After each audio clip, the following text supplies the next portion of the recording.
Welcome to Wake Up Well, everybody. We are looking through this week about the story of what happens next, what happens to those disciples, those followers of Jesus after the resurrection. And we're thinking about how we can apply that to our own lives. And we're working in the next couple of days through John chapter 20. So we are going to read John chapter 20, verses 24 to 29. One of the 12 disciples, Thomas, nicknamed the Twin, was not with the others when Jesus came. They told him, "We have seen the Lord." But he replied, "I won't believe it unless I see the nail wounds in his hands, put my fingers into them, and place my hand into the wound in his side." 8 days later, the disciples were together again, and this time Thomas was with them. The doors were locked, but suddenly, as before, Jesus was standing among them. "Peace be with you," he said. Then he said to Thomas, "Place your finger here and look at my hands. Put your hand into the wound in my side. Don't be afraid any longer. Believe." "My Lord and my God," Thomas exclaimed. Then Jesus told him, "You believe because you've seen me. Blessed are those who believe without seeing me."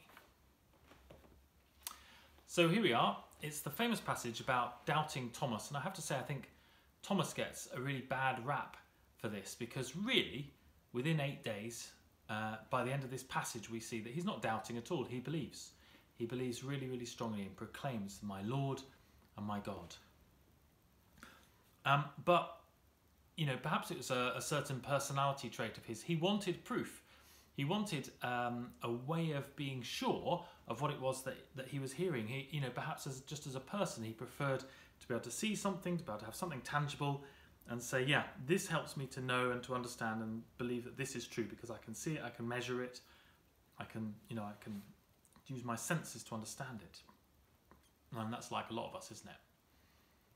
And that the Bible doesn't really record the reaction of the other disciples who were with Thomas that day. It doesn't say that they shouted at him and told him, "Well, why don't you believe?" or they sympathised. It doesn't say, but we do know that those disciples themselves had a lot to come to terms with. Their own reactions to Jesus was fear when they first encountered him, and disbelief, and then joy, but probably some confusion, and their brains are all trying to catch up. It's perfectly normal, it's perfectly human. Because change is a hard thing to deal with for any of us. Thomas had to come to terms with the fact that his rabbi had this kind of sudden trial and execution and public humiliation, and really everything that Thomas had sunk his life into for the past 2 or 3 years, his public reputation, as it were, even his livelihood, had all been put on the line and effectively done away with, publicly humiliated for him too. And he had everything that he'd built his life on for the last couple of years had been around Jesus. And so now, all of a sudden, he is being required to change. He's requiring to change the way he thinks, to bring his mind into alignment with what his friends are saying. But it is only on the testimony of his friends. There's no proof for him. And it's the most outrageous facts that they're asking him to believe. The greatest, I don't know how to say it, resurrection from the dead is one of the most unusual things you'll ever encounter in life, isn't it? And that's what his friends were asking him to believe. And that's an extreme version, obviously, for Thomas. But actually, as Christians, we are asked to face change a lot of the time. And we have frequent choices and we face change a lot. Jesus asks you and me to change our mind. That's what the word repent means, metanoia. It means change of mind. And to reassess the world in the light of divine revelation, in the light of Jesus sharing himself and his view of the world with us. And more often than not, when we capture Jesus's view on life's events, life's normal events, or life's major events, we have to change and catch up, because the divine picture and perspective is usually not the same as ours. It's usually some way far greater and higher and bigger in scope than what we can ask or imagine. And so we have to change and come to terms with new beliefs, actually, and allow that to happen in our. And that's a process, isn't it? And that should be happening to us as Christians frequently, almost every time possibly that you come into contact with God. He may challenge the way that you think. And so the question is, will you or I react with faith?